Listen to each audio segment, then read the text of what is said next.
मधुबाला की फिल्म मुगले आजम के अनारकली के कैरेक्टर ने उनकी दीवानगी को 7वें आसमान पर पहुंचा दिया था। मधुबाला को बॉलीवुड की मर्लिन मुनरो भी कहा जाता था। गूगल ने अपने डूडल पर मधुबाला की बहुत कलरफुल इमेज बनाकर डाली है और बॉलीवुड की बेहतरीन अदाकारा मधुबाला को याद किया है। आपको बता दें, मधुबाला का जन्म 14 फरवरी 1933 को दिल्ली में हुआ था। मजेदार बात तो ये है कि इस दिन दुनिया वैलेंटाइंस डे का जश्न मनाती है। मधुबाला के बचपन का नाम मुमताज जहां देहवली था। मधुबाला का नाम हिंदी सिनेमा की उन अभिनेत्रियों में शामिल है जो पूरी तरह सिनेमा के रंग में रंग गई और अपना पूरा जीवन इसी के नाम कर दिया।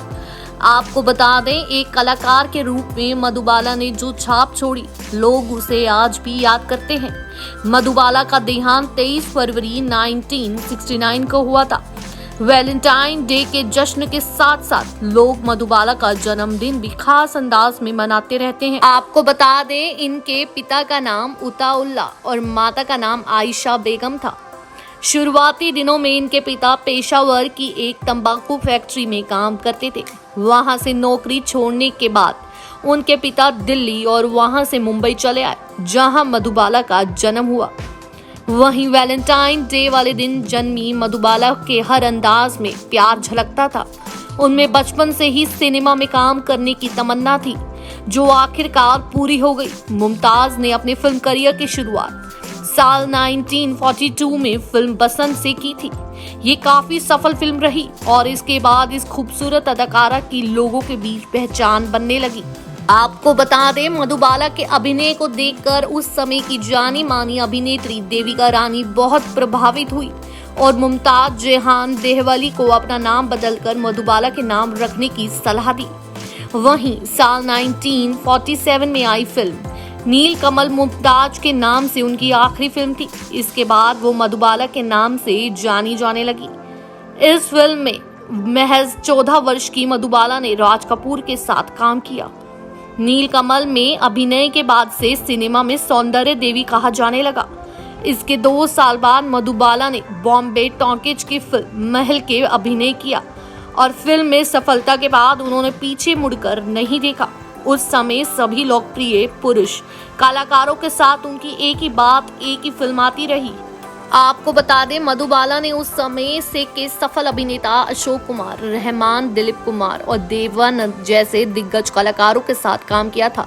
साल 1950 के दशक के बाद उनकी कुछ फिल्में असफल भी हुई। असफलता के समय आलोचकों को कहने लगे थे कि मधुबाला में प्रतिभा नहीं है, बल्कि उनकी सुंदरता की वजह से उनको फिल्में हिट हुई। आपको बता दें, इन सब के बावजूद मधुबाला कभी निराश नहीं हुई। कई फिल्में फ्लॉप होने के बाद 1958 में उन्होंने एक बार फिर अपनी प्रतिभा को साबित किया। उसी साल उन्होंने भारतीय सिनेमा को फागुन, हावड़ा ब्रिज, काला पानी और चलती का नाम गाड़ी जैसी सुपरहिट फिल्में दी। आपको बता दें, वर्ष 1960 के दशक में मधुबाला एक भयानक रोग से पीड़ित हो गई। शादी के बाद रोग के इलाज के लिए दोनों लंदन चले गए। लंदन के डॉक्टर ने मधुबाला को देखते ही कह दिया कि वो 2 साल से ज्यादा जीवित नहीं रह सकती। इसके बाद लगातार जांच से पता चला कि मधुबाला के दिल में छेद है। उसकी वजह से इनके शरीर में खून की मात्रा बढ़ती जा रही थी। डॉक्टर भी इस रोग के आगे हार मान गए और कह दिया कि ऑपरेशन के बाद भी ज्यादा समय तक जीवित नहीं रह पाएंगी। इसी दौरान उन्हें अभिनय छोड़ना पड़ा। इसके बाद उन्होंने निर्देशन में हाथ आजमाया। आपको बता दें, साल 1969 में मधुबाला ने फिल्म फर्ज और इश्क का निर्देशन करना चाहा, लेकिन ये फिल्म नहीं बनी और इसी वर्ष अपना 36 जन्मदिन मनाने के 9 दिन बाद 23 फरवरी 1969 को बेपनाह हुस्न की मलिका दुनिया को छोड़कर चली गई।